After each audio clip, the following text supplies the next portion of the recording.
Halo, Assalamualaikum warahmatullahi wabarakatuh. Bersama saya kembali Muhammad Tommy Adrianto, konten kreator bola Bung Tommy.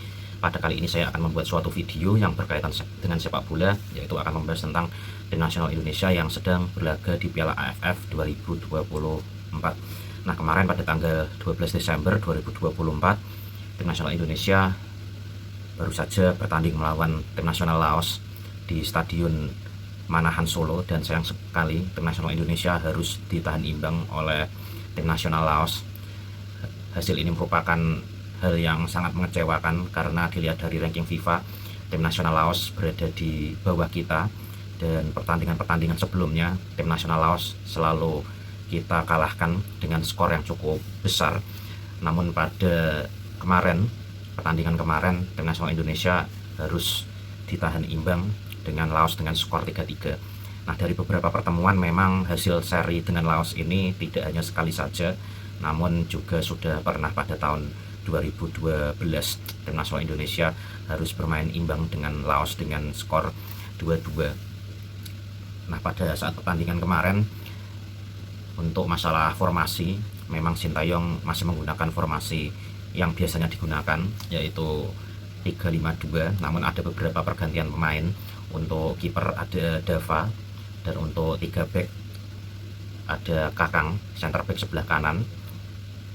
Posisi center back tengah ada Katek Arel, center back sebelah kiri Muhammad Ferrari, dan untuk wingback sebelah kanan ada Pratama Arhan, lalu wingback sebelah kiri adalah Donitri Pamungkas. Nah, pada kali ini Donitri Pamungkas ditaruh oleh Sintayong di posisi aslinya, yaitu sebagai wingback sebelah kiri. Pada pertandingan melawan Myanmar, Donitri Pamungkas ini dicoba oleh Sintayong ditaruh di posisi center back sebelah kiri, namun pada saat melawan Myanmar ini ditaruh di posisi aslinya. Nah, untuk gelandang tengah juga ada pergantian di sini. Pada saat melawan Myanmar yang dimainkan adalah Arkan Fikri dan juga Zanatin Faris sebagai starter. Namun pada saat melawan Laos ini yang menjadi starter adalah Raihan Hanan dan juga Arkan Fikri. Nah, untuk gelandang serang ada Marcelino seperti biasanya, dan untuk striker ada 2 di sini, yaitu Rafael Strike dan juga Hoki Caraka yang dimainkan sebagai starter pada pertandingan melawan Laos. Nah, untuk pertandingan kemarin memang diakui tim nasional Indonesia kewalahan terhadap pemain tim nasional Laos yang bermain dengan semangat juang tinggi, dan nampaknya motivasi dari Laos ini untuk bisa mencuri poin dari tim nasional Indonesia cukup besar. Mungkin karena dilihat tim nasional Indonesia tidak diperkuat oleh pemain-pemain senior, pemain-pemain utamanya, seperti saat ronde ketiga kualifikasi Piala Dunia 2026, dan terlihat di sini Laos tampaknya ingin mencuri poin dari tim nasional Indonesia. Nah, tim nasional Indonesia di sini terlihat bagaimana pada posisi bertahan dan juga tengah selalu kalah berduel dari tim nasional Laos. Dan seperti yang telah kita lihat kemarin, pemain dari Laos ini selalu melakukan pressing yang cukup ketat terhadap pemain-pemain tim nasional Indonesia di sektor tengah maupun di sektor belakang. Dan terlihat sekali di sini pemain tengah dari Indonesia tidak bisa menghadapi tekanan-tekanan dari pemain Laos, sehingga seringkali kehilangan bola dan mengalami salah oper, sehingga serangan terputus dan membahayakan dari pertahanan Indonesia. Karena memang selain bermain pressing ketat, tim nasional Laos ini cukup mengandalkan serangan balik yang cukup berbahaya bagi pertahanan tim nasional Indonesia. Dan dilihat dari 2 gol pertama, gol dari tim nasional Laos adalah berasal dari serangan balik. Nah, inilah yang menjadi kelemahan Indonesia pada saat tim nasional Indonesia ini diperkuat oleh pemain-pemain muda. Dan seperti yang telah kita ketahui bahwa 3 back yang memperkuat tim nasional Indonesia pada saat melawan Laos merupakan back yang muda, yaitu ada Kakang, ada Katek Arel dan juga Ferrari. Meskipun Ferrari dan Katek Arel ini sering mengikuti kompetisi di Liga 1, namun kemarin belum bisa menutup kelemahan yang ada dari pertahanan dari tim nasional Indonesia, dan Kakang cukup bermain sangat panik kemarin, dan mungkin ini adalah pertandingan debut dari Kakang di tim nasional senior sehingga tidak bisa menampilkan permainan terbaiknya. Dan back dari Indonesia ini memang yang saya perkirakan akan mengalami kesulitan karena tidak adanya sosok back senior yang bisa mengayomi atau menjadi jenderal di lini belakang, sehingga back-back muda seperti Ferrari, Kadek Arel, dan juga Kakang ini mengalami kesulitan dalam pertahanan. Nah, inilah yang menjadi kekhawatiran saya pada saat pemanggilan beberapa pemain yang dipanggil untuk mengikuti Piala ASEAN atau Piala AFF 2024 ini, karena dari beberapa back yang dipanggil ini banyak sekali yang minim pengalaman di tim nasional senior. Ya, meskipun memang berpengalaman bermain di timnas kelompok umur, namun untuk level timnas senior mereka belum berpengalaman. Nah, kekhawatiran saya ini terjadi pada saat melawan Laos. Kita masih kalah dari Laos, baik itu dari sprint, dari antisipasi pergerakan dari pemain-pemain Laos. Terlihat sekali back-back dari tim nasional Indonesia ini masih minim pengalaman, sama halnya dengan posisi tengah atau gelandang. Nah, di sini serangan-serangan Indonesia tidak bisa berjalan lancar karena pressing yang begitu ketat dari pemain tim nasional Laos, sehingga pemain Indonesia di sektor tengah ini tidak bisa mengontrol bola dan bahkan tidak bisa mengalirkan bola dengan baik karena seringnya dipres dan seringnya operan-operan itu gagal karena tekanan dari pemain-pemain Laos yang tinggi sehingga mudah kehilangan bola.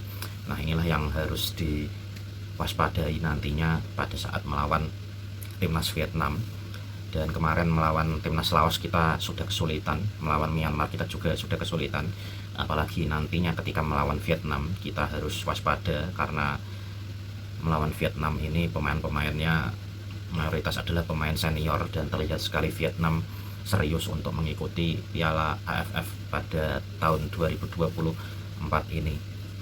Nah, kemarin dengan skor 3-3 Indonesia tertinggal 2 kali dari Laos, dan seperti yang telah saya jelaskan tadi bahwa 2 gol pertama Laos ini merupakan dari hasil serangan balik karena kita kehilangan bola dan permainan pressing tinggi dari Laos sehingga kita kewalahan dan kita kalah sprint dengan pemain-pemain Laos, karena memang di sektor belakang kita tidak ada back yang mempunyai kecepatan yang bisa mengimbangi dari pemain-pemain Laos yang cukup lincah dan mempunyai semangat juang ini, sehingga kita kebobolan.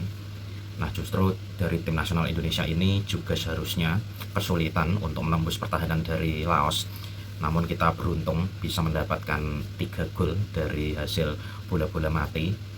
Dan gol pertama dari tim nasional Indonesia berasal dari set piece, dari corner kick, dan hasil dari scrimmage dan hasil dari bola muntah yang diterima oleh Kadek Arel, sehingga Kadek Arel dengan mudahnya menjebol gawang Laos.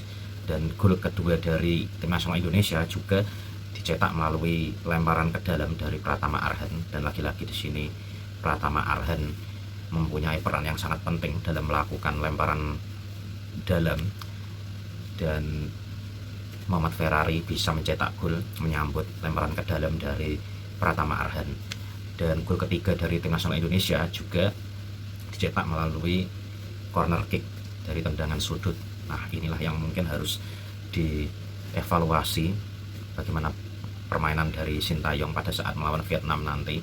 Dan kita selama ini selalu mengalami kebuntuan, tidak bisa mencetak gol melalui open play dan hanya bisa mencetak gol melalui bola-bola mati. Meskipun set piece atau bola mati ini merupakan bagian dari strategi, namun untuk masalah agresivitas dalam mencetak gol melalui open play ini yang saat ini dipertanyakan.